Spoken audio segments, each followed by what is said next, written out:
దొంగరి ప్రవీణ్ కుమార్ అండి. మాది పాత వరంగల్ జిల్లా. నేను వేమిరెడ్డి నరేందర్ రెడ్డి గారి అనుచరుణ్ణి. ఈరోజు అన్నగారి బర్త్డే గురించి వచ్చాను.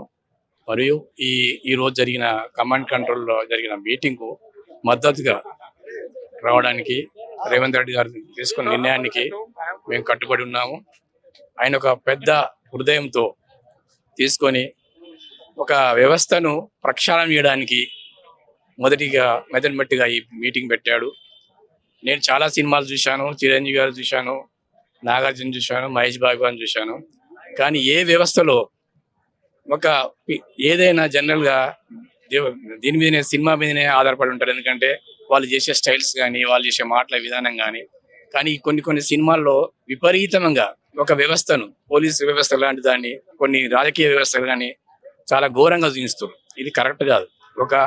ఒక ఐపీఎస్ ఆఫీసర్ అయి ఉండి ఆ ఆఫీసర్ మీద చాలా విధంగా మాట్లాడడం, ఆయన ఒక స్విమ్మింగ్ పూల్లో ఉంటే టాయిలెట్ పోయడం, కొన్ని విధంగా మాకు మంచిగా అనిపించలేదు. ఎందుకంటే మేము కూడా చదువుకున్నాము, మేము కూడా కొన్ని సివిల్స్ ఎగ్జామ్ రాసాము, కాకుండా మాకు రాలేదు.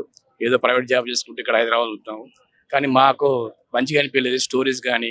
ప్లస్ వీళ్ళు ఎంతసేపు మాకు ఇంత కలెక్షన్ వచ్చింది, అంత కలెక్షన్ వస్తుందని ఆ కలెక్షన్ ఇంతవరకు మనం ఇచ్చిన వారికి ఇవ్వాలి. మహేష్ బాబు గారు అంటారు సినిమాలో, ఎంత సంపాదించుకున్నా లాభం అయిపోతాం, మనం ఇచ్చిన దానికి ఇవ్వాలన్నట్టు.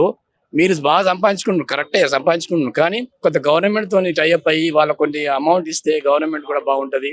ప్లస్ సినిమాలు తీసే ముందు స్టోరీ లైన్ చూసుకొని తీయాలి. మహేష్ బాబు గారు తీశారు, చిరంజీవి గారు తీశారు, వాళ్ళు ఏ విధంగా తీశారు, ఎవరిని ఇబ్బంది పెట్టద్దు, ఆ విధంగా తీస్తే బాగుంటుందని.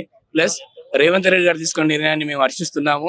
మేము ఎప్పుడైనా వారితో ఉంటామని ఇది సభాముఖంగా పరిగణిస్తున్నాం. Please subscribe to the channel and download the Politicos app from the links in the description.